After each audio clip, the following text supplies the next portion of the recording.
It was hard to imagine that the innocent, adorable little girl before her was actually the main villain of the hottest Otome game at the moment. As the eldest daughter of the prestigious Gladstone family, the most noble house in the game, Pinia was destined to inherit the title of the God-blessed daughter and become the supreme empress. Yet driven by jealousy toward her closest friend, she lost the love that should have been hers. In the end, she fell into darkness and was killed by the emperor and her own brother working together. Almost every female player felt thrilled watching the handsome prince and knights slay the villain and protect the goddess. Everyone except our heroine. As a devoted fan of the game, she liked the villain Pinia even more. As they were alike, both ignored, both unloved. As the top spender on the game's global ranking, the heroine owned the world's only limited edition in-game merchandise. Every girl who saw the earrings looked at them with envy. Yet they still could not fill the emptiness and sorrow in her heart. Today was her younger brother's birthday, and her parents were especially happy as they celebrated for him. But because they feared relatives would think poorly of her, they did not want her to come home. Just as the heroine resented her mother for favoring sons over daughters, a truck came speeding toward her. With a deafening crash, she collapsed into a pool of blood. However, the story did not end there. Her phone suddenly glowed with a blue light.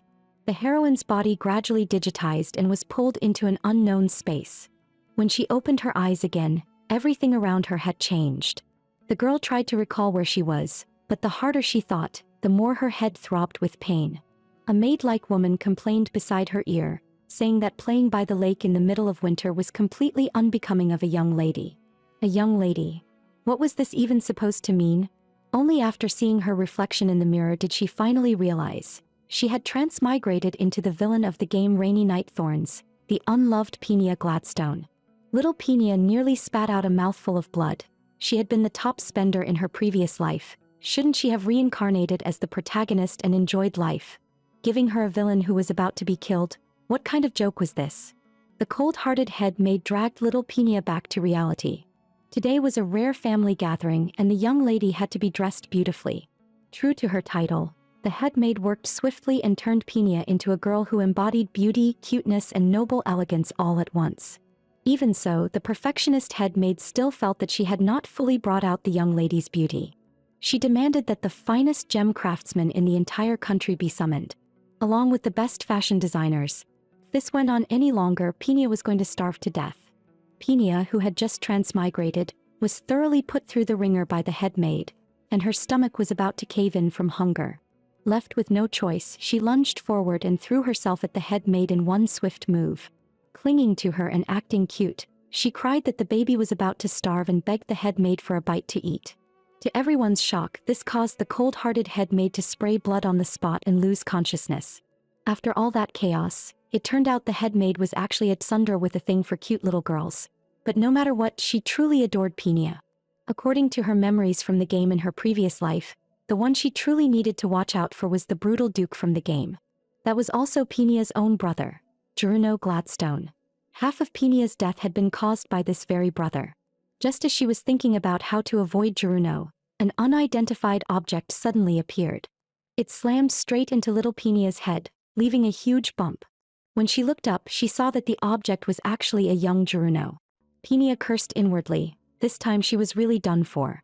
The sly Pinia immediately put on a flattering smile for her brother.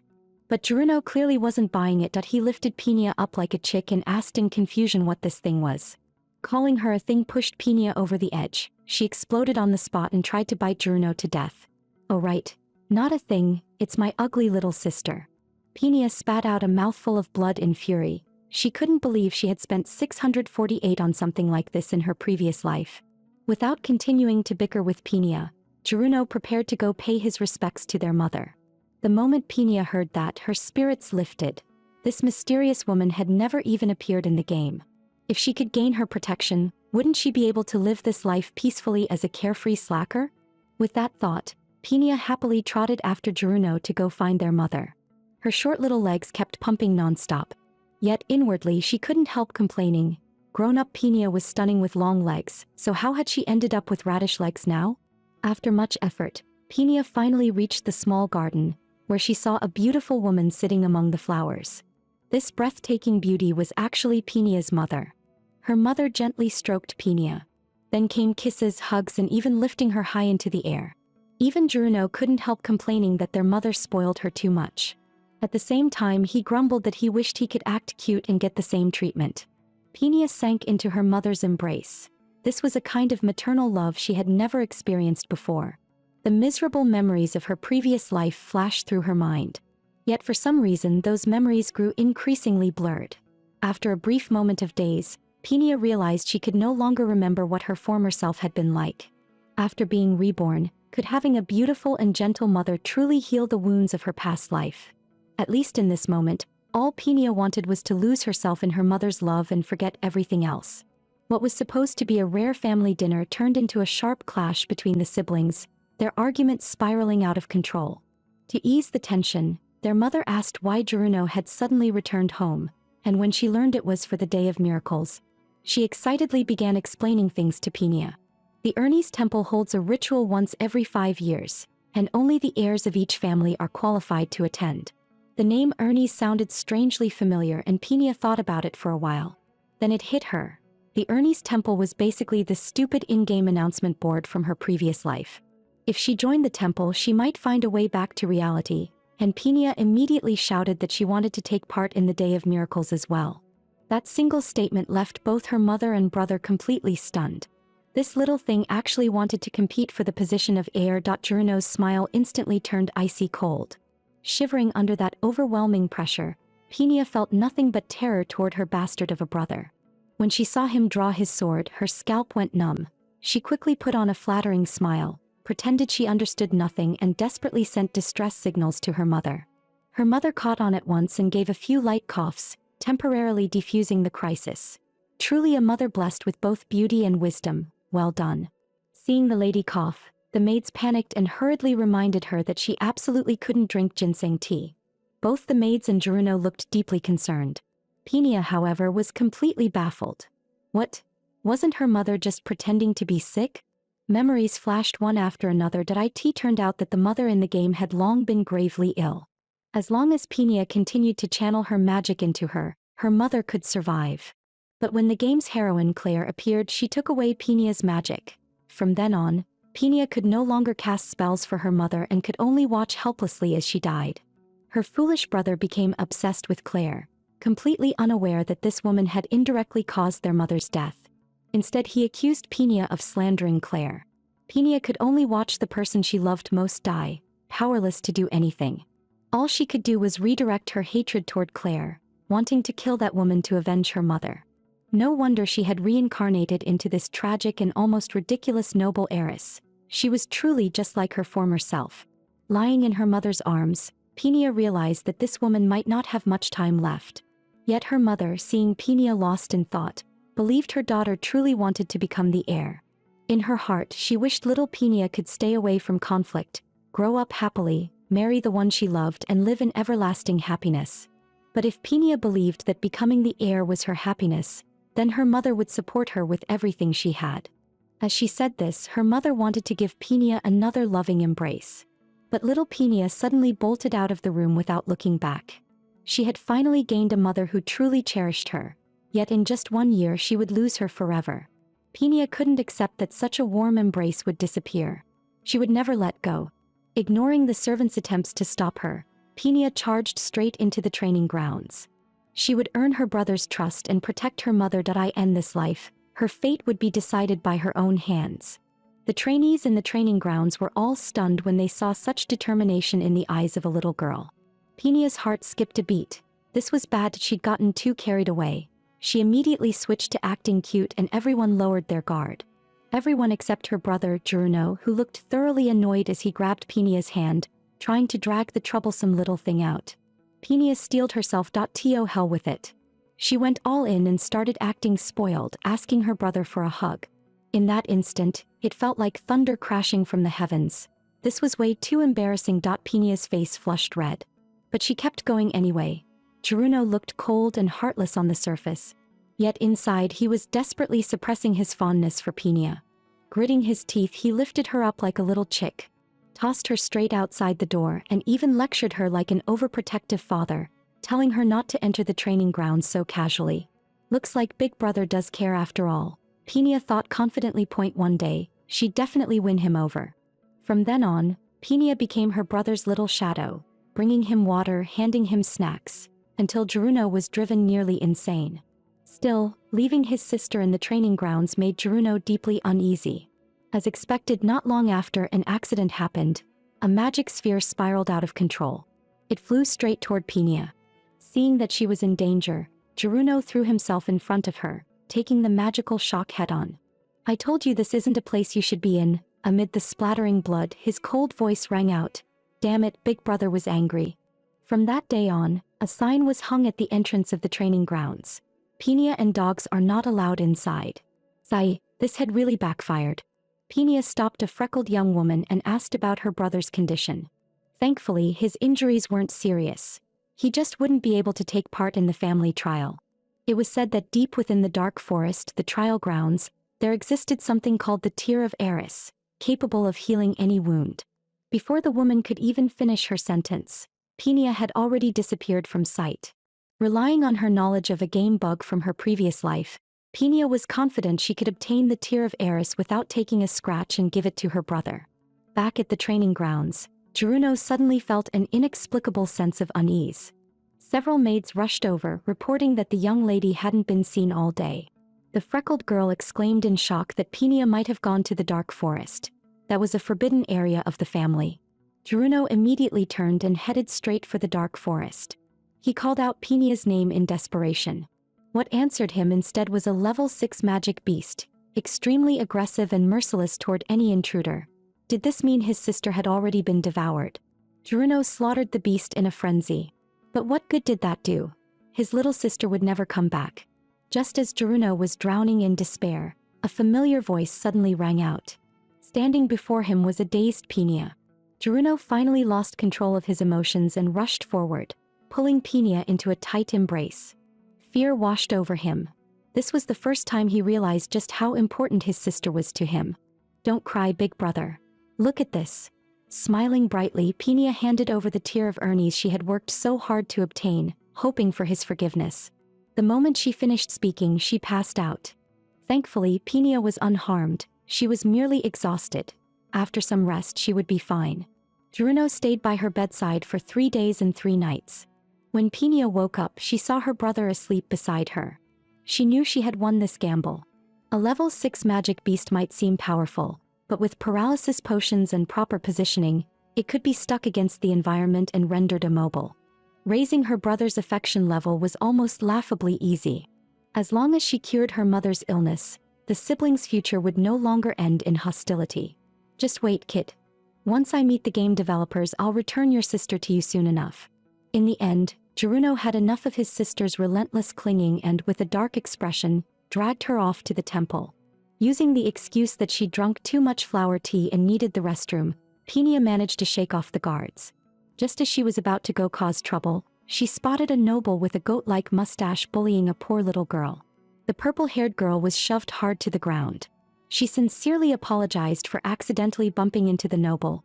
But not only did it fail to calm him down, he even raised his hand ready to slap her. At that moment, Pina stepped in and stopped him. She declared that the purple-haired girl was a distant relative of the Gladstone family.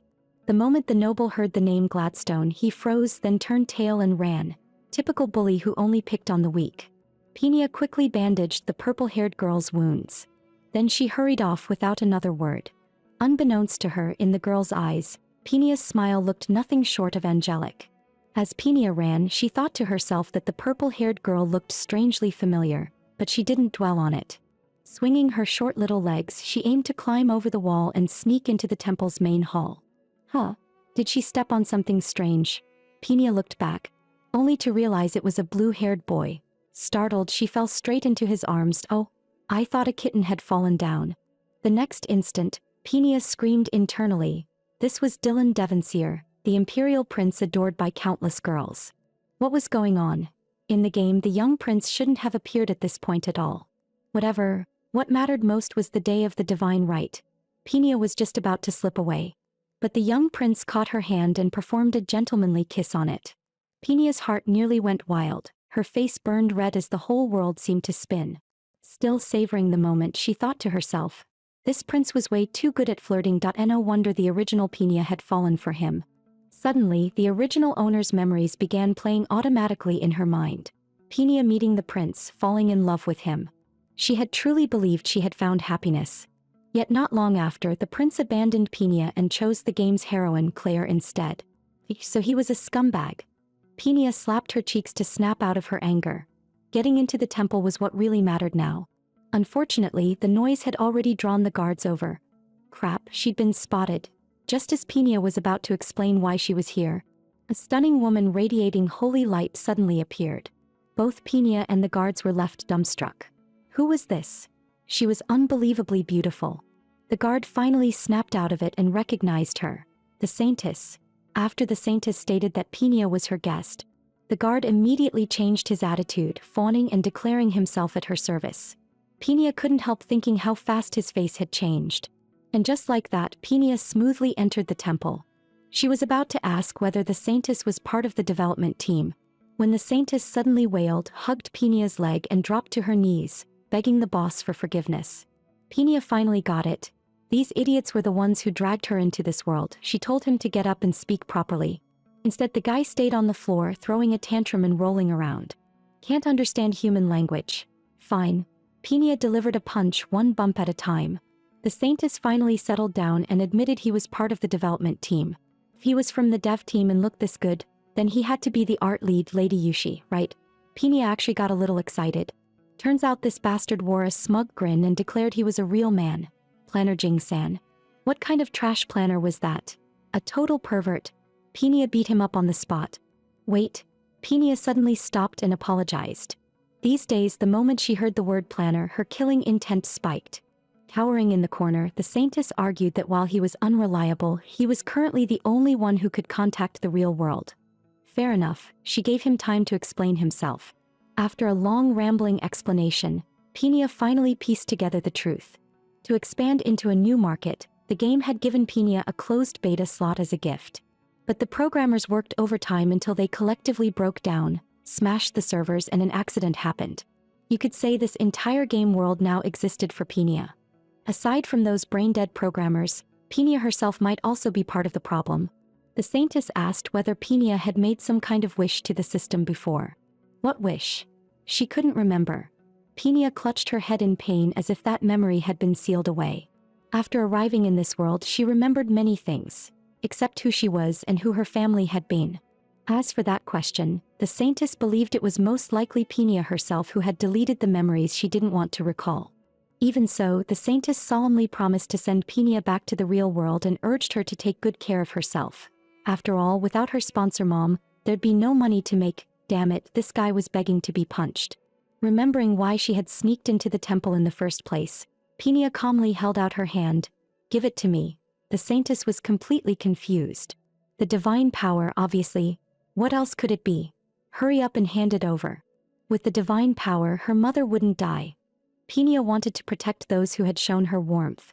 Her expression was resolute. As long as I'm still in this world, I don't want anyone to die in front of me again. I want the power to help them. Hearing this, the Saintess looked genuinely moved and nodded. Come with me. And just like that, the Saintess bestowed the divine power upon Pina. Pina became the God-blessed daughter. At the same time, the young prince in the distance heard the divine oracle and hurried toward the temple.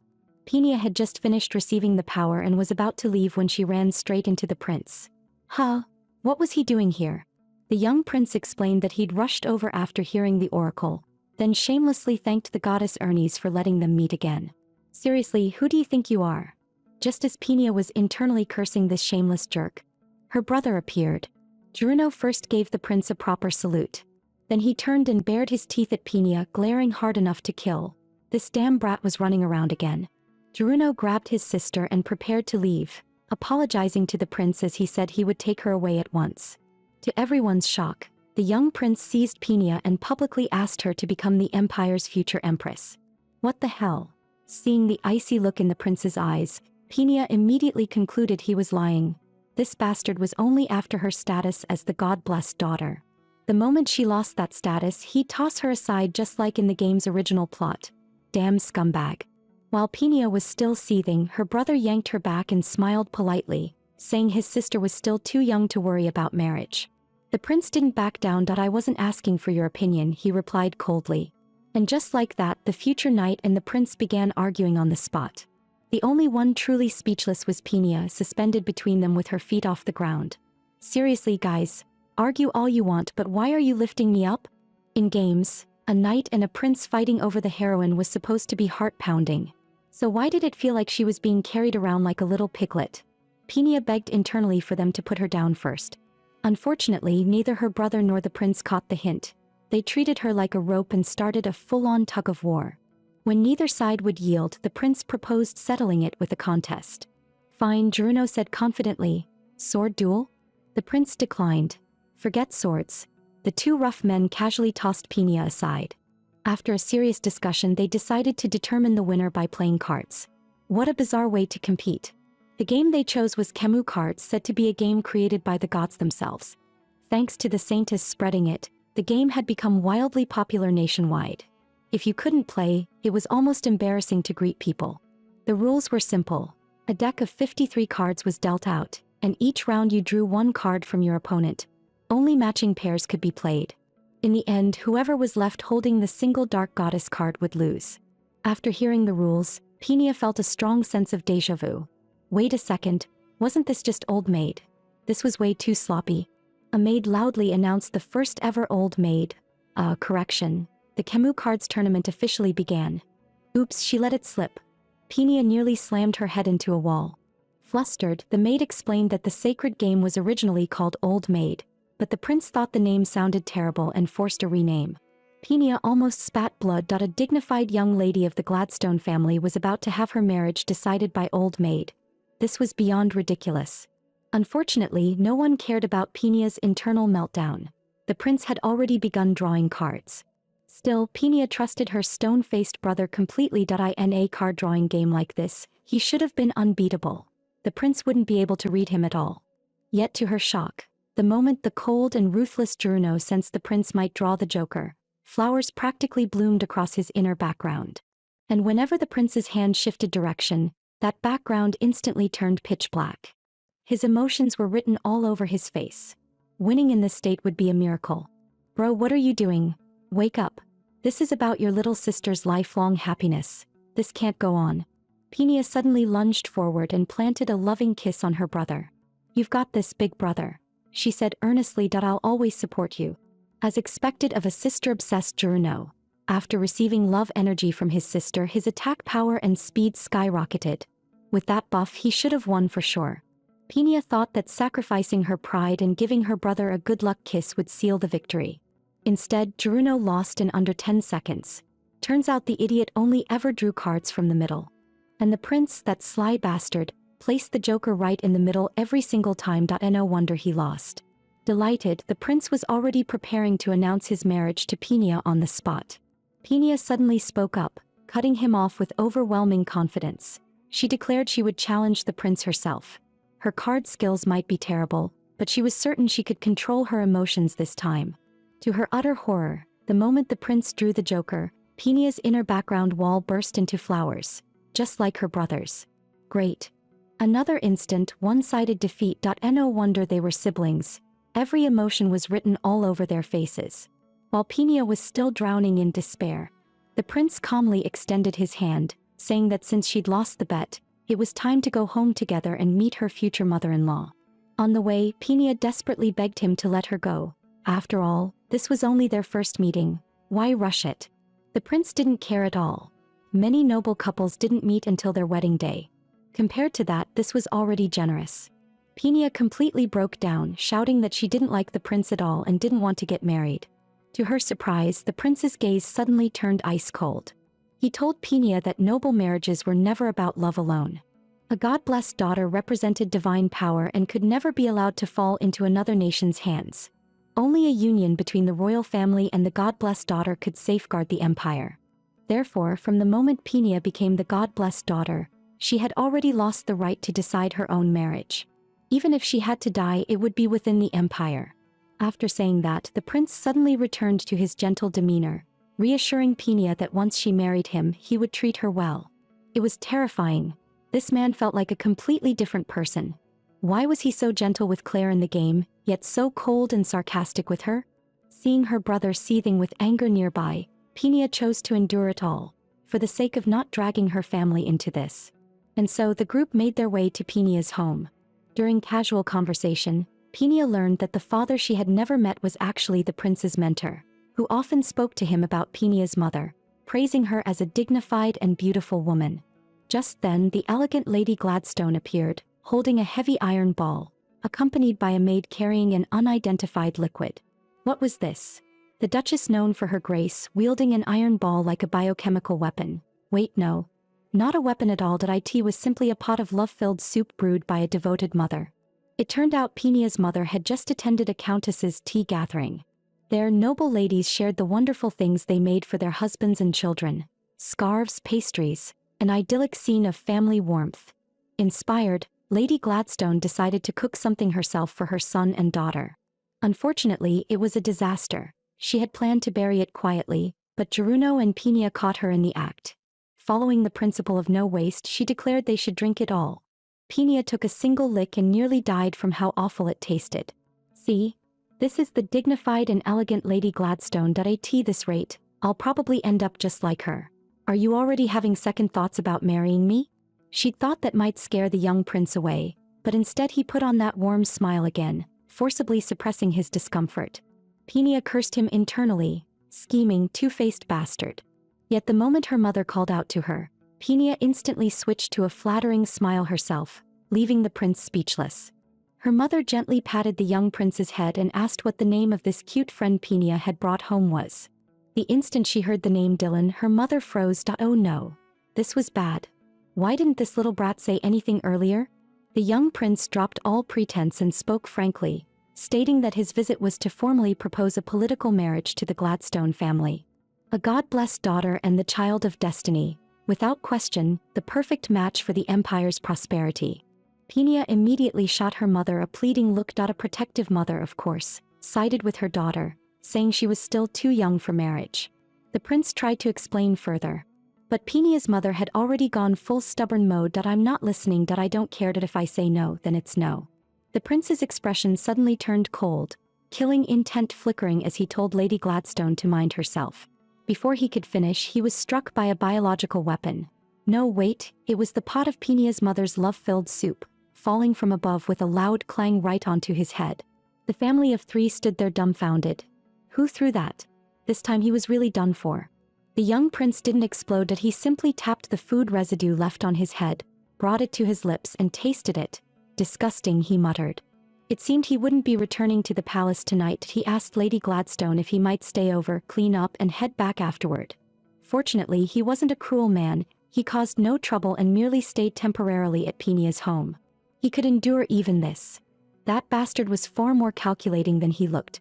At that moment, Penia's mother asked why the prince had suddenly come to propose. Cold sweat broke out on Penia's back. There was a reason, but she couldn't say it. Her mother then asked whether Penia liked the prince, her eyes burning with curiosity. Of course not. As if none of that mattered. What mattered most was using the God-bestowed power to heal her mother. Penia made her request. Her mother, worried for her, said it wasn't necessary. No, Penia refused firmly, asking in a low voice, "Can we at least try, Mom?" In the end, her loving mother softened. No mother could refuse such a plea from her child. Penia helped her mother lie down on the bed and reassured her softly, "I'm going to start now. Don't worry. I'm counting on you, little doctor," her mother replied gently. In the darkness, Penia activated the God-bestowed power within her, channeling sacred healing into her mother's body. "How does it feel?" Penia asked quietly. Her mother said it felt very comfortable, just a bit sleepy. "That's fine. Go to sleep, Mom. I'll stay right here with you." And so, Penia continued, steadily sending the God-bestowed power into her mother. No matter how hard she tried, there was no effect at all. Why wasn't it working? Penia was at her limit. The God-bestowed power was about to run dry. Suddenly, purple magic spheres and spell sigils erupted into chaos in the air. What? Penia stared in shock at the scene before her. The next instant, a violent shockwave slammed into her. What is this? Looking at her hands, now corroded by darkness, Penia finally understood. No wonder even the Empire's best physicians couldn't cure her mother. This wasn't an illness at all, but a vicious, malignant curse. Damn it, who would place such a cruel curse on her mother? Just as Pinia was trying to figure out the culprit, she heard her brother knocking at the door. Bad timing. The corruption on her hands hadn't faded yet. If he saw it, he'd worry. When Juruno opened the door, Pinia was already gone. Only the wide-open window remained, leaving him uneasy. Then came another impact sound that he immediately shouted, "Who's there?" Elsewhere, Pinia, who had barely slipped away, heard the commotion, her heart pounding. Until she uncovered the truth, she couldn't tell her brother anything. At that moment, Pinia finally understood the real reason the siblings turned against each other in the original game's story. Juruno must have believed that Pinia was the one who cursed their mother. So no matter what, she couldn't let her brother know that their mother had been cursed. Juruno was still searching everywhere for suspicious intruders. What should she do? Pinia, on the verge of being discovered, was tense beyond measure. When Juruno stepped outside and saw no one at all, the question remained, where was Pinia? Cornered, Pinia climbed a tree. With her short legs pushing to the limit, she barely managed to cling to a branch. To her shock, a bare figure appeared in the window across from her. Damn, it was the bathroom below. The prince mid-bath froze as well. Pinia hurriedly claimed she was moon-gazing. The prince replied flatly, "Moon-gazing in that position? Do you take me for a fool?" Pinia climbed higher and sat properly, pretending to admire the moon. The young prince asked if she needed help. "Give me a moment. This is too embarrassing." The awkward silence dragged on. At last, Pinia couldn't suppress her doubt and asked the prince a question. If the god-bestowed maiden weren't her but a commoner, would you still force that girl to marry you? She asked because in the game the prince never forced Claire. The prince didn't answer. Instead, he picked up a bottle of hair oil, saying he found it on the shelf, and asked if she knew what it was. Pinia replied that it was hair oil, a rare fragrance imported from the East. A single small bottle like this was worth 17 gold coins. A commoner's yearly living cost was only 10 gold coins. Nobles, just by being born right, enjoyed wealth and luxury, while commoner children struggled to survive and still went hungry. So in the prince's eyes, trading a single marriage for a lifetime of privilege was already a very cheap price. The proud prince believed Pinia had no reason to refuse such a deal. At that moment, the head maid spotted Pinia sitting in a tree and started shouting anxiously from below. The young prince got dressed and said the marriage would be in name only. After marriage, he wouldn't interfere in Pinia's life. What he wanted was simply stability and happiness for the empire's people. Pinia stared at him blankly, suddenly feeling that he might not be such a bad person after all. For a brief moment, she even imagined him as a progressive youth ready to lead the people against entrenched power. An oddly strange feeling. Even so, when it came to marriage, Pinia still refused without hesitation. The most heartbreaking thing in the world is wanting to marry someone only for them to want to be your bro. Hearing her rejection, the prince let out a cold sigh. Pinia waved it off casually. "Why sigh? I'm not done yet. Commoners are weak before nobles, and nobles like me are just as weak before the royal family. Nobles live in luxury by exploiting commoners. And the royal family secures peace for the masses by sacrificing a noble's personal happiness through marriage with the god-bestowed maiden. In the end, it's all the same, oppression of the weak by the strong." In Pinia's eyes, the prince was far too rigid. Marriage wasn't the only way to protect the empire. The young prince was completely stunned. Pinia held out her hand. "Let's form an alliance. The god-bestowed power will be used for the empire." In return, she wanted the prince to help her when she faced real trouble. Really? The young prince couldn't help but feel doubtful. Pinia didn't hide anything. She said she needed the royal family to investigate one thing. Who had cursed her mother? It worried her deeply. After all, bonds built on shared are stronger, aren't they? Looking at Pinia like this, the prince suddenly burst into laughter. She was far too adorable. Ignoring Pinia puffed up like an angry pufferfish, the prince stroked his chin, excitement flashing in his eyes. This Pinia was far more interesting than the one in his memories. Being stared at like that made cold sweat bead on Pinia's back. So, did he agree or not? "Relax, that I agree." Seeing the prince smile so brightly, Pinia suddenly said she had a small suggestion. "I in a good mood." The prince gestured for her to go on. Instead, Pinia swung her hand and slapped him hard across the face. The prince was completely stunned. Was this girl trying to start a rebellion? With a serious expression, Pinia told the prince to stop living behind a mask. No matter joy or anger, honesty was what made someone human. She sincerely hoped that if the young prince ever met someone he truly loved, he wouldn't treat that person the way he had treated her. At that moment, the head maid shouted from below, snapping Pina back to reality. It's so high. How am I supposed to get down? As she was panicking, the prince's laughter echoed up, making cold sweat break out on Pina's back. The prince said that this time he was genuinely happy, because no one had ever spoken to him the way Pina just had. As a prince of the empire, people only cared whether he was perfect. No one had ever asked if he was willing. Before leaving, the young prince couldn't resist teasing Pina, saying he didn't like cats. But this golden little cat called Pina he rather liked. Thus, the alliance between the prince and Pina was officially formed, with all future actions communicated through secret letters. The prince was about to return to the palace, while Pina planned to head to a tavern to investigate her mother's curse on her own. The prince worried that Pina going out with only one maid might be dangerous. Little did he know that the head maid could split bricks with her bare hands, leaving the prince utterly stunned. Everyone in the Gladstone family was truly something else. Watching the prince's carriage fade into the distance, Pina's thoughts grew heavy. She still couldn't rule out the possibility that her mother's curse was connected to the royal family, so gathering more information was now essential. Pina arrived at the tavern. Throughout history, there had never been a place more saturated with information than this. The youngest knight in the empire might dress like a vagrant, and the person he flirted with could easily be a great mage living under an alias. A bard singing his heart out might turn out to be a runaway prince from some minor kingdom. Even a harmless-looking little girl could be a witch with 1,000 years of cultivation. There were simply too many big shots here. Pina hesitated over who to approach. Her attention was caught by a shameless drunk.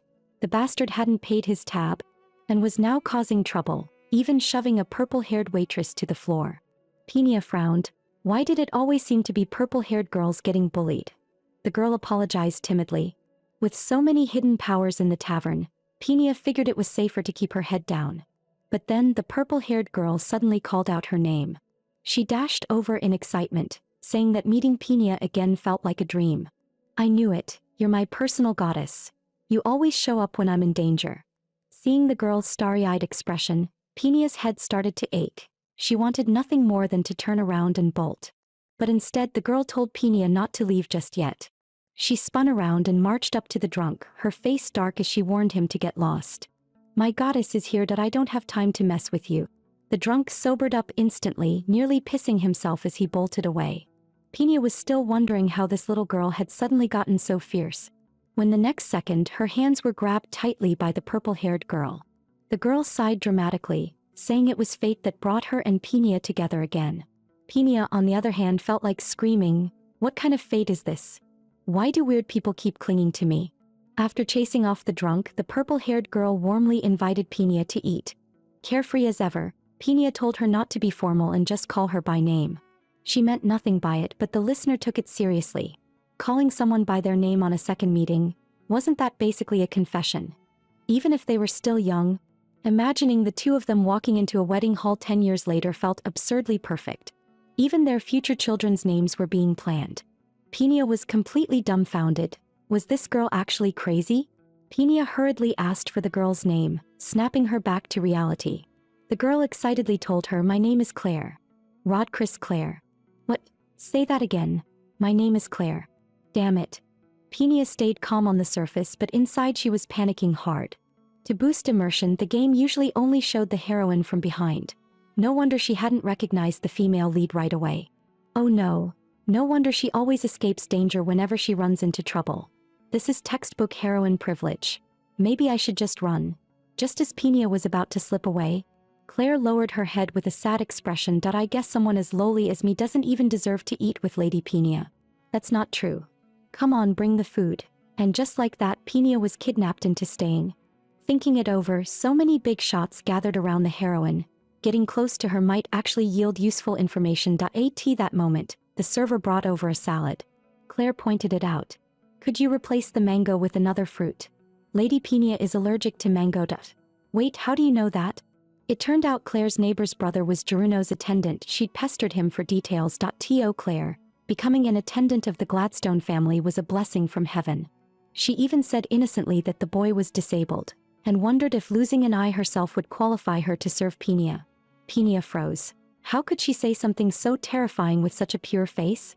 In the game, wasn't Claire supposed to be gentle and kind for easy player immersion? Yet the girl in front of her casually flicked a throwing knife and pinned a cockroach to the table. Staring at the dead insect, Pina thought to herself, "This personality is way too strange."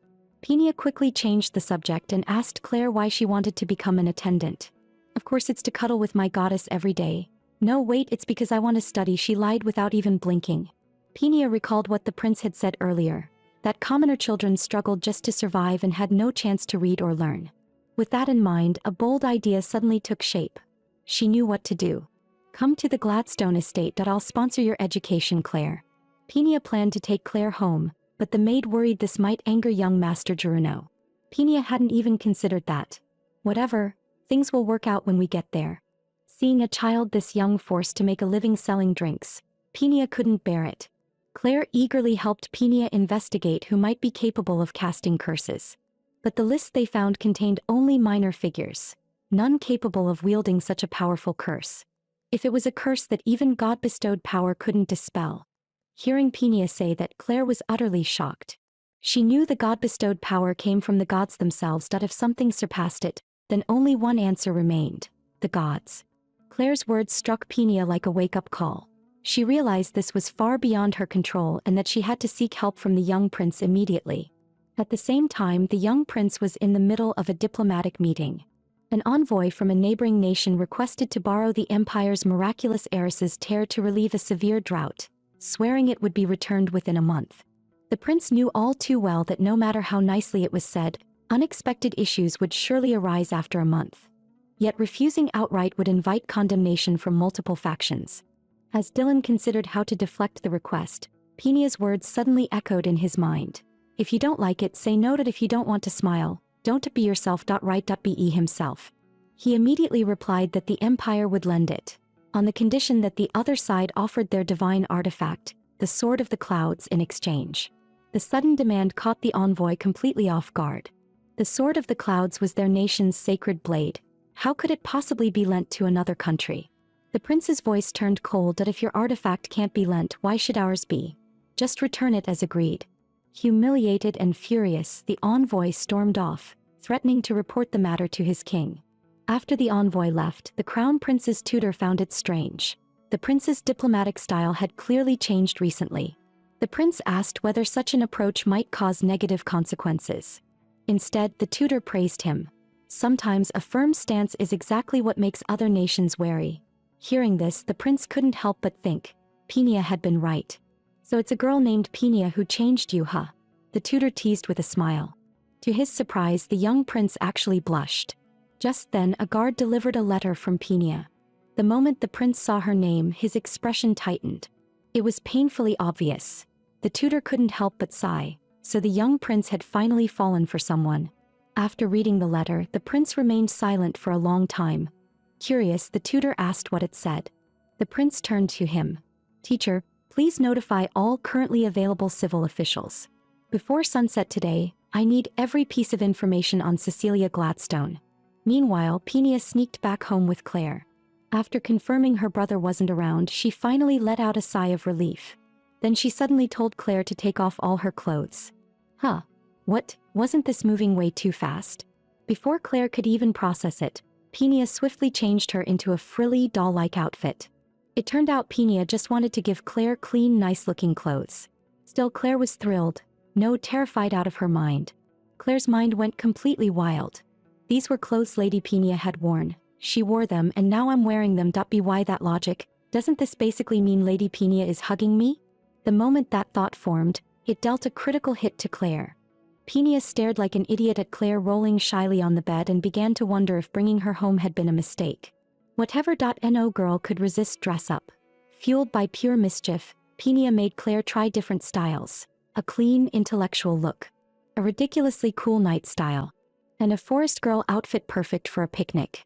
Pina was having the time of her life. Way too exhilarating. Meanwhile, Claire, changing into so many outfits for the first time, was so exhausted her soul was about to leave her body. In a great mood, Pina was just about to arrange a place for Claire to stay. That was when Geruno suddenly appeared, wearing his signature deadpan face. "Oh no. This is bad. Close the door before he sees anything." Geruno blocked the door with one hand and warned coldly, "Don't bother resisting. I heard everything." He questioned his sister about what kind of strange person she'd brought home again. When he looked up, he saw the adorable Claire.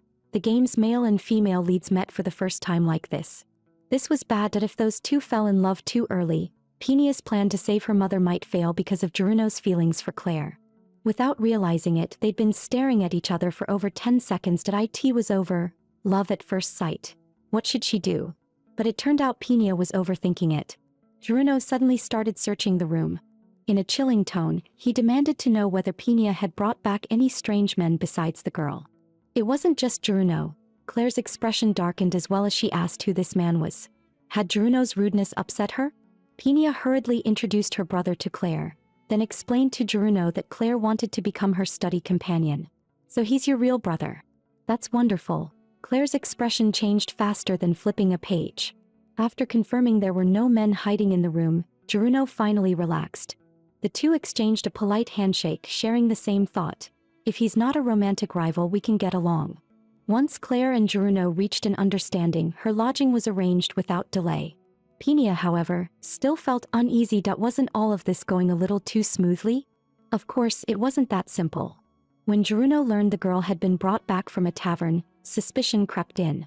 Why would someone so young go to a tavern? And lately his sister had been acting strangely. Was she hiding something from him? I'm your brother. Am I really that unworthy of your trust? I don't distrust you, brother, Pinia explained in a panic.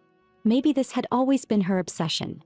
Whether it was her younger brother in her previous life, or her older brother in this one, she simply couldn't bring herself to ask family for help when trouble came. Juruno couldn't hear those unspoken thoughts. Pinia only kept apologizing. But that wasn't what Juruno wanted to hear. He couldn't understand why his sister kept locking herself behind emotional walls. Pinia even forced a smile to hide her sadness, firmly insisting that she could handle everything on her own. Nonsense. Just as Juruno was about to tell her she was wrong, a guard suddenly rushed in. Clutching Juruno's leg, he shouted in panic that bad news had arrived from the front. Their father, Grand Duke Glenston, would be returning home in 3 days. In an instant, the entire household fell into chaos, and Juruno was swept into non-stop preparations. He wanted to talk things through with Pinia, but he was far too busy to find a single moment. In a way, that was fine. The tension in Pinia's chest finally eased a little. After all, she wasn't the real Pinia, and she couldn't naturally accept the affection that should have belonged to this girl. Just then, Claire appeared and interrupted her thoughts. Wait, why are you wearing a maid outfit? You're the heroine. How is a maid outfit appropriate? Where are the clothes I gave you? Claire didn't mind at all, cheerfully saying that if she was receiving support, doing work was only right. As for the clothes, she smiled and said she couldn't bear to wear them. She wanted to hug Pinia's love to sleep every night. Maid Claire reporting for duty. Laundry, cooking, cleaning, even barking like a dog if you want. Just say the word, miss.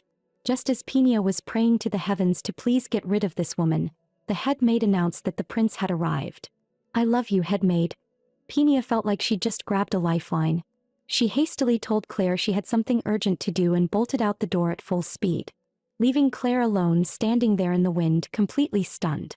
The maids, having heard about the young lady's secret meeting with the prince, immediately swarmed over, chattering excitedly. An actual living prince.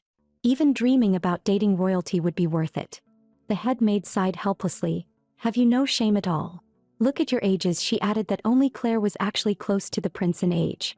So everyone crowded around Claire at once, eagerly asking what she thought of his highness. The prince. Claire glanced at their cheerful faces, and in her heart her evaluation was reduced to just 3 words. Extremely annoying, the kind that makes you want to kill. Pinia, of course, had no idea what Claire was thinking. She spun and hopped her way straight to the prince, eyes full of hope, waiting for good news about her mother. But when the prince said he'd found nothing at all, Pinia froze on the spot, feeling like her emotions had been completely wasted. Then why did you even call me here? Get lost, she snapped, smacking him without mercy. Hey, don't rush like that. The prince said that finding nothing at all was, in itself, a crucial piece of information. He led Pinia into the garden, saying they needed to discuss countermeasures with another key person. Another key person? Who? Pinia looked up, and her soul nearly left her body. You told my brother. At that moment, Pinia genuinely wanted to kill the prince. The prince looked utterly wronged that he never imagined Pinia would hide something like this from her own brother. What now? What do I do? How am I supposed to talk my way out of this? Just as Pinia was about to make excuses, a large hand grabbed her by the head. With a terrifying expression, Juruno demanded, "Why is it that something even I, as your brother, didn't know, an outsider does? I'm sorry that I was wrong. I only asked him to investigate that he doesn't know what actually happened either. Then find out if the prince knows nothing, you'd better explain everything from beginning to end. Otherwise your life ends here." The moment Juruno and Prince Dylan met, sparks flew. Pinia, caught between them, felt her head splitting in two. A noble young lady secretly seeking outside help to investigate her own mother. So the Gladstone family wasn't as harmonious as it appeared, was it? Prince Dylan, all smiles, struck with every word, each one stabbing straight into Juruno's heart, leaving him momentarily speechless. His constricting pupils and clenched fists betrayed the unease and panic he was desperately trying to suppress. As the tension thickened, Pinia suddenly stepped forward and cut in, turning to the prince. "What do you mean by you found nothing?" The prince gave a cryptic smile and replied that it meant exactly what it sounded like. According to every existing imperial record and intelligence archive, there was no information at all about Pinia's mother, Cecilia. Aside from being registered as the spouse of Duke Gladstone, the woman had no recorded family, no known associates. Her existence was eerily blank. Juruno realized then that his mother had indeed never spoken of her origins. Still, he couldn't understand what this had to do with her illness. "That it has everything to do with it," Dylan replied sharply, sensing that the truth ran far deeper than they had imagined. Which meant that the next layer of truth would have to come directly from Miss Pinia herself. With no way out, Pinia finally confessed that her mother was suffering under a curse. A curse so powerful that even her God-granted power could not heal it. Even now, the curse continued to consume her mother's life, and Pinia truly didn't know what else she could do. The moment the topic came up, Juruno flared up. His foolish sister had hidden something this important from him. Prince Dylan suddenly recalled that power greater than God-granted blessings might trace all the way back to the founding of the empire. In its earliest days, the empire was built jointly by great houses devoted to the four prime gods, each restraining the others. They were the royal family devoted to the goddess of light, the Azure de Vansil family, the Black Sapphire family, worshippers of the goddess of darkness, the Crimson Gladstone family, followers of the god of war, and the Golden Strit family, who revered the god of time. Dylan theorized that Pinia's mother was very likely a member of the Strit family. The curse afflicting her was punishment for leaving their domain without permission. The siblings were stunned. Juruno immediately moved to confront their father. But in Dylan's view, Duke Gladstone likely knew the truth all along. Otherwise, he wouldn't have remained stationed near Stritland for so many years. If that were the case, his return would only mean one of two things. Either he had already found a way to lift the curse, or he had reached the end of the road, choosing to spend what time remained with the woman he loved. Dylan tested them softly. "If that were true, would you really risk losing that final time together just to interfere?" The siblings answered almost in unison that as long as there was even a sliver of hope, they would never give up. Watching their heated resolve, Dylan let out a small laugh. "Two hot-blooded idiots." With a plan set, their focus shifted to the imminent return of Duke Gladstone. Listening quietly, Pinia found herself growing curious about the father she had never met. Yet that single question somehow startled both of them. Flanked on both sides, Pinia's expression slowly turned flustered. Wait a second. After enduring the two of them taking turns bombarding her, Pinia dragged her exhausted body to Claire. Before Claire could react, Pinia threw herself straight into her arms. By the garden beds in the afternoon sun, Pinia leaned against Claire, chewing on a piece of bread, complaining nonstop about how one careless remark had earned her over 2 hours of forced listening. Stories about her father's heroic exploits, courtesy of her brother and the prince. Her mind was completely fried. She rambled on at Claire, even blurting out terms like masked rider. Realizing she'd gone off track, Pinia quickly changed the subject and asked why so many tents had been set up in the courtyard. Claire explained, "Well, because a lot of people came." Pinia looked up, saw how lively the mansion had suddenly become, and froze in shock. Crowds filled the ducal estate, colorful ribbons and petals fluttering in the wind. A procession passed through the crowd, everyone's gaze instinctively drawn to the red-haired man at its head. Juruno stood at the front, leading the household in welcome. When the red-haired man stopped before him, Juruno knelt on one knee and greeted him solemnly. "Welcome home, father. Was everything well at the front?" The battle-hardened Duke of Gladstone returned home in glory. When greeted by his own son, he merely replied with a flat leaving Pina quietly thinking how distant her father seemed. What she didn't know was that her father was actually severely awkward in social situations and terrible at communication. Standing among the crowd, Pina studied him carefully. Then she noticed his expression shift as if he were searching for someone. Seeing this, Pina cautiously stepped forward and greeted him, nervous and shy. "Good afternoon, father." There was still no response. Pina's thoughts began to spiral. Had she somehow upset him? As the atmosphere grew awkward, the Duke of Gladstone's face flushed slightly. He suddenly said, "The weather is quite nice today." Pina froze. Was this man nervous? No, impossible. He was the Duke of Gladstone. How could he be nervous? Suppressing the thought, Pina was about to invite her father to rest when the Duke raised a hand, signaling her to wait, and began rummaging through his belongings. He pulled out a small, adorable rabbit and held it out to her, a gift for his daughter. Holding the rabbit, Pina's eyes sparkled. She couldn't help thinking how unexpectedly gentle her father's heart was.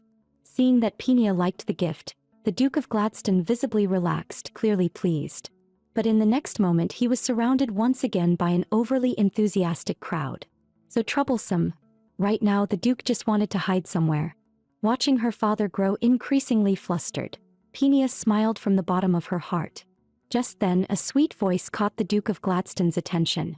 Pina's mother leapt down from the second floor and landed squarely in the Duke's arms. The long-separated lovers reunited, radiating an overwhelming aura of affection that nearly blinded the onlookers. Juruno, clearly used to this, calmly pulled out sunglasses and put them on himself and his sister. Seeing how natural he looked, Pina asked curiously, "Has father always been like this?" Juruno replied proudly that ever since he could remember, their father had always been easily nervous, and almost never not nervous. Pina was internally stunned. Was that really something to be proud of? Was there anything better than traveling together with both parents? Pina was just about to agree excitedly, when Juruno suddenly covered her mouth and rejected it on the spot. "Dare block my social life and I'll end you, you turtle spawn." Ignoring her outburst, Juruno leaned in and whispered, "Strit." Pina reacted instantly and asked anxiously whether a way-in had already been found. Juruno said that was for Prince Dylan to think about. Even though they didn't know what Prince Dylan truly wanted, they had no other option. Hearing this, Pina fell into deep thought. Then suddenly she heard her mother mention Prince Dylan's proposal to the Duke, snapping Pina back to reality. She asked whether her father was close to Prince Dylan. The Duke of Gladstone looked puzzled and replied that he had never met Prince Dylan, which made things strange. Unaware of all this, Prince Dylan sat alone in the palace, letting out a long, thoughtful sigh. He had done everything he could. He could only hope that this time would be different. Meanwhile, the maid Claire was run ragged with work. During a rare break at lunch, she collapsed face first onto the table from sheer exhaustion. The maids gathered nearby, excitedly discussing the marriage between Pina and the prince. No one noticed as Claire's expression slowly darkened in the crowd. Just as the chatter reached its peak, Claire suddenly stood up and said coldly, "I'm going back to work." She turned and disappeared from sight. On the table, Claire's plate had shattered into pieces, and the dinner knife was gone. Under the pale moonlight, a ghost-like figure suddenly lunged from behind the prince. Claire's eyes burned with killing intent as the blade shot straight toward his heart. Prince Dylan remained calm. With a flick of his finger, arcs of violet lightning burst forth. Claire was pinned tightly against the wall, completely restrained. Prince Dylan stepped forward and picked up the fallen knife. Pointing it at her, his expression cold and emotionless, he said, "I'm sorry. I'll make this quick. I end your next life. Choose a better family." The prince was about to strike down the audacious assassin when the clouds parted and moonlight revealed Claire's face. Prince Dylan's pupils constricted sharply. And no matter what, his blade would not fall. At that moment of stalemate, Pina came running from afar, calling Claire's name. She rushed between them, shielding Claire, and demanded sharply what the prince had done to her. Witnessing this scene, Prince Dylan looked as if he were seeing something unbelievable. A playful, inscrutable smile spread across his face. "My God, this is a first," he said, leaving Pina utterly confused. Had he lost his mind? After a brief pause, the prince acted as if nothing had happened and asked Pina whether Claire was her friend. Upon receiving Pina's confirmation, the young prince told her to take Claire along, to Strit. Beneath the moonlight, a darkness and madness far beyond his age flickered across Prince Dylan's face. Pina was unsettled and asked directly what his intentions were. Prince Dylan explained calmly that Pina lacked any real self-defense skills. Therefore she needed a guard, and Claire was the perfect choice. A servant combining loyalty and strength was essential for home, travel, battle, and exploration alike. Pina knew full well that the prince shouldn't even know Claire at this point. His reaction was deeply suspicious. Prince Dylan immediately switched expressions, laughing it off and claiming he must have seen Claire in a dream, an instant sense of familiarity. Shameless, do you take me for an idiot? You bastard. If you weren't a prince, I'd kill you on the spot. The young prince knew that Pina had already sensed something, but this clearly wasn't the time to reveal all his cards. He was gambling that this version of Pina was different from everyone before her. After Prince Dylan left, Pina comforted Claire, telling her not to take his words to heart. Instead, the remark struck a nerve. Claire suddenly raised her voice, insisting that she go along as well. Claire clasped Pina's hands tightly. In an almost desperate tone, she begged Pina not to abandon her. Seeing how deeply the girl cared, Pina felt her heart nearly melt. She already understood Claire's feelings and immediately promised she would never leave her behind. She then casually added that next time they saw Prince Dylan, Claire should help her beat that bastard up. Have you ever had a night where no matter what you did, you just couldn't fall asleep? Because this night, Pina was on the verge of losing it. Geruno was hot-tempered, and the prince was far too calculating. With no other outlet, Pina poured all her worries out to the cute little rabbit her father had given her. And then out of nowhere, the rabbit spoke. Daddy. What the hell? Pina panicked and smacked the rabbit with a pillow. Hallucinations. Definitely hallucinations. Staying up late really does ruin your health. In the next second, the rabbit burst into a golden glow. Then the game planner appeared with a smug grin, dragging along a mysterious man shouting, Dad, I missed you so much, as he flew toward Pina. You bastard, you scared the hell out of me. Pina slapped him on the spot. She immediately demanded an explanation from the saint, why she had been dumped inside the game for 2 whole months, and who that unfamiliar man behind her was. The saint explained that the man was Jiang Ran, the game company's technical director, and that she hadn't stayed away by choice. The game system malfunctioned, blocking her access, leaving her no option but to bring the tech lead and confront Pina directly. Jiang Ran said that the recent progression of the game's storyline had become increasingly outrageous. Aside from the core settings, the characters' behavior had completely diverged from the original work. The strangest cases were Prince Dylan and Claire. One harbored an abnormal level of hatred toward you, while the other showed an abnormal level of affection. Pina was momentarily confused. The saint explained that the game company could view each character's affection level toward Pina through the back-end system. These affection values directly determined how the characters behaved. For example, the young prince appeared gentle on the surface, but his affection toward you was actually negative, classified as extreme hostility. Claire, the female protagonist, had an affection level toward you that reached 1000%. To her, you were nothing less than a belief. After the game bug occurred, personality collapse no longer seemed like the real problem. The most frightening part was that when the game company noticed the abnormal affection values, they tried to warn you immediately, only to be blocked by the system itself. It took them a full 2 months to disguise their code as a rabbit, just to secure these few minutes of contact. Clearly, something behind the scenes was trying to prevent the game company from interfering. Hearing this, Pina began to suspect either Prince Dylan or Claire. Jiang Ran dismissed the idea. Ordinary NPCs simply didn't have that level of authority. Raising system defenses was a core-level permission that only gods could access. Gods again. It seemed the opening of the Strite instance was never a coincidence. Suddenly, the game designer clutched his head in pain. Knowing his time was running out, he could only input a few blessings into Pina as protection before leaving. He also warned her to be wary of everyone around her. Among them, there might be agents acting on behalf of the gods. Inside the carriage heading towards Strite, undercurrents surged and danger lurked everywhere. Royal Bomb, 1 million gold achieved. The intense Monopoly-style board game ended with the little maid's complete victory. Truly a top-tier gaming idiot, Geruno lost a full 100,000 gold, yet still wanted to ramble on and play another round. Claire had won so much that she no longer felt like playing. Pina felt just as bored. At a time like this, they were still playing Monopoly. The prince immediately pulled out a pile of other games, saying there were plenty to choose from if she didn't like this one. It wasn't about the game at all, damn it. Pinia was deeply uneasy, but she didn't want to show it. So she forced herself to stay calm and explained that it was probably because it was her first time leaving home, and she felt nervous. Juruno looked at his sister, clearly knowing she wasn't telling the whole truth, and comforted her. Anyone would feel uneasy in a situation like this. But panicking wouldn't help. Besides, he was right there with her. The journey would take a full week and she needed to learn how to relax, or anxiety would drive her mad. Don't put so much pressure on yourself. Juruno gently patted her head in reassurance. Under her brother's care, Pinia finally smiled from the heart. Wow, model big brother. Too bad. Number 1 at spoiling his sister, absolutely terrible at games. At this critical moment, Dylan and Claire started teasing from the side. Juruno instantly exploded and the carriage grew noisy once again. After calming down, Pinia recalled the saint's warning. Even if she didn't want to believe it, she had to stay alert for a possible mole among the group. After some time on the road, the 4 of them stopped by a river to rest. Dylan unfolded the map, searching for the nearest inn. Claire handed Pinia some fresh fruit to fill her stomach, since there was no food left in the carriage.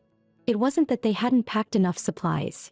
Every fresh item and even unused weapons had already begun to rust. In just 2 short days, signs of distorted time flow had started to appear. Dylan was certain they were heading in the right direction, but the anomaly was appearing far too early. They were still a long way from Strit.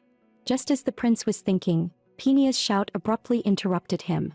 Claire seemed to be drawn by something unseen, her eyes unfocused as she walked toward an unknown direction. The 4 of them hadn't found any food in the forest. Watching Claire move at the scent alone, Juruno couldn't help thinking, does this girl have a dog's nose or what? Following Claire's steps, they were surprised to find a boxed chicken leg meal. The firewood only half burned, meaning the owner couldn't have gone far. If someone was nearby, then there was likely a farm close as well. Pinia pulled out the little wallet her mother had given her and confidently told the prince not to worry. She had plenty of money, they could just stay at an inn. For heaven's sake, this isn't about money. The closer they got to Strit's core area, the fewer people there were, and inns were even rarer. To avoid delaying the carriage, borrowing a night's stay from a farm was the best option. I see. Your Highness is amazing. Dylan spoke calmly on the surface, but unease was growing inside him. The map clearly marked an inn, yet it seemed to have vanished into thin air. At that moment, a beautiful nun appeared before them, carrying a bundle of firewood. Without warning, she slipped and performed a full face-first bow to the ground. A dazzling entrance that left the youngsters completely stunned. The nun scrambled up awkwardly and asked why they were all circling around her lunch. Pinia and Claire looked as if they'd seen a chief god, rushing over to cling to the nun's legs, babbling non-stop. The nun instantly understood. So you haven't eaten, right? Seizing the moment, Pinia activated her ultimate cute attack, begging the sister to spare them some food. Dylan immediately covered Pinia's mouth, wide-eyed and serious. Cute tricks are shameful. Pinia asked the nun if she could sell them some of the food. She didn't get it. Free food is the best, so why pay? The nun sighed helplessly. She had only brought 1 portion, that if they followed her back to the church, she could prepare a proper feast for them. They knew it might be dangerous, but they simply couldn't resist. 2 adorable girls, Pinia and Claire, with rumbling stomachs and pleading eyes. A gentleman does not bow for 5 measures of rice. The prince thought Juruno would back him up. Unexpectedly, Juruno's stomach was growling just as loudly. These spineless people throwing dignity away just for a meal. With no choice left, Dylan had to give in. The nun looked gentle and kind, but that kind of false warmth was all too familiar to Dylan. And so, the 4 were led to an unusually magnificent church. The nun cheerfully said she would prepare a lavish meal. To speed things up, however, she needed someone to help in the kitchen. As a maid, Claire was the obvious choice. Could you give me a hand? The nun asked softly, crouching down to invite her. The more beautiful a woman is, the more dangerous she can be, no matter how holy she appears. Still, under the nun's warm invitation, Claire entered the kitchen. The kitchen soon became a battlefield. First chopping onions, then washing green beans. The nun chopped onions at lightning speed, tears streaming down her face. Why did you choose me to help out of all 4 of us? Claire finally couldn't hold back her curiosity and asked. Why else? The nun said lightly. The other 3 are clearly useless. They can't do anything. Is that so? Claire laughed bitterly. I guess I just look like a commoner, that's why I got picked. The nun hurriedly waved her hands, insisting that wasn't what she meant. Actually, Claire continued, suddenly changing tone, there's someone among them that I like. Her status as a commoner instantly made her think of Pinia. Like a pheasant dreaming of a phoenix. They belonged to completely different worlds. The nun smiled playfully at Claire's teenage worries. Embarrassed, Claire quickly explained, I just felt you were easy to talk to, so I let it slip. It's true, the nun said gently. This world has different social classes. But in the eyes of the gods, everyone is equal. Even without noble birth, you are one of a kind. She softly patted Claire's head. So today I want to reward the one and only Claire for helping me. This incredibly delicious, one-of-a-kind candy. Naive Claire didn't think twice and popped it straight into her mouth. It's so sweet, so good. Even her inner background burst into flowers. That I'm glad you like it, the nun smiled. After all, I added a special ingredient. Curious, Claire asked what it was. Nothing much, the nun replied calmly, just a drop of my blood. After all that work, everyone was exhausted. Claire even offered to help Pinia scrub her back to relax. Pinia panicked and immediately refused. Let's skip that. Who knows what weird thing you'd do once I take my clothes off. I'll call you after I finish showering, okay? Pinia closed the door, leaving Claire alone in the room. Lying on the bed, Claire recalled what the nun had said. Am I really one of a kind? As a commoner, what can I actually do for Pinia? Lost in thought, Claire slowly lost consciousness. When Pinia came out of the bathroom and called for her, Claire was already asleep. She must be completely worn out today. Pinia gently tucked her in, then fell asleep herself. Night quietly descended. When the clock hands reached midnight, something strange happened. Claire sat up on her own, bathed in white light. A path of darkness stretched out beneath her feet. Voices came from beyond the door, calling her name again and again. You've done very well, my child. Following the voice, Claire walked deeper and deeper. As she walked, she whispered softly, I'm coming, Mother Goddess. A perfect day begins with waking up naturally. Pinia stretched lazily. She was just about to ask Claire what time it was, only to realize the bed was empty. Did she go eat breakfast by herself? But when Pinia noticed the hair ribbon Claire had left behind, her heart sank. Claire would never leave without it, unless something was seriously wrong. Pinia rushed out, frantically searching everywhere, but there was no sign of Claire at all. What's all this noise so early in the morning? Juruno and Dylan snapped in irritation. But when they saw Pinia on the verge of tears, their expressions froze. Claire's gone. Claire's missing. Hearing that, both Juruno and Dylan immediately grew tense. The bed was completely cold, which meant Claire hadn't been in the room since before dawn. Could she have gone for a walk? Or maybe to pick some fruit? Juruno offered another possibility. Pinia shook her head. She didn't even take her favorite ribbon. She only takes it off when bathing or sleeping. What if she was taken by bandits or kidnappers? The thought alone made Pinia's mind go blank. What do we do? What do we do? Juruno forced himself to stay calm and reassured her she'll be fine. Let's go ask the nun. See if she noticed anything. The three of them quickly found the nun. But upon hearing that Claire was missing, she was visibly stunned. I saw her before going to bed last night. The nun said hesitantly. She was gone by morning. I even called out to her, but she didn't respond. I thought she just went out for some air, the nun recalled with a frown. But now that I think about it, she looked like she was being controlled. Her eyes were empty. It was unsettling. The nun blamed herself, full of guilt. It's my fault. If I'd noticed sooner. I can use tracking magic. I only need one of her personal items. That's perfect. Pinia quickly took out the ribbon and asked the nun to cast the spell. As the chant was whispered, the ribbon transformed into a butterfly, pointing the way forward for the three of them. The Glasstone siblings felt genuine gratitude toward the nun's kindness. But time was critical. Claire couldn't use magic yet. She couldn't have gone far. They had to move now. As the nun murmured her prayers, the three chased after the butterfly at full speed. Yet the sharp-minded prince sensed something was wrong. That expression, he knew it too well. That moment, Dylan was certain the nun was hiding something. The nun silently watched the prince disappear into the distance. Doubt flickered in her heart. Had he seen through her? In the blink of an eye, her appearance twisted and changed. The holy nun vanished, replaced by a demon with black wings. The demon smiled with confidence. So what if he noticed? It's already too late. Even the coldest hearts always have a fragile point. Following the butterfly, Pinia and the others reached the edge of the mist forest. But the question of entering it sparked a fierce argument between Juruno and Dylan. Dylan warned that the mist forest could corrupt the mind itself. Entering it now would be far too dangerous. Juruno dismissed the warning as overreaction, claiming Dylan was simply too afraid to enter. Their argument escalated rapidly. Unable to accept Dylan's judgment, Juruno stormed into the forest alone to search for Claire. Pina was about to chase after him, then suddenly stopped, turning back with concern toward Dylan. The choice caught Dylan off guard that he had assumed Pina would follow Juruno without hesitation. Pina let out a quiet sigh. She trusted her brother's strength.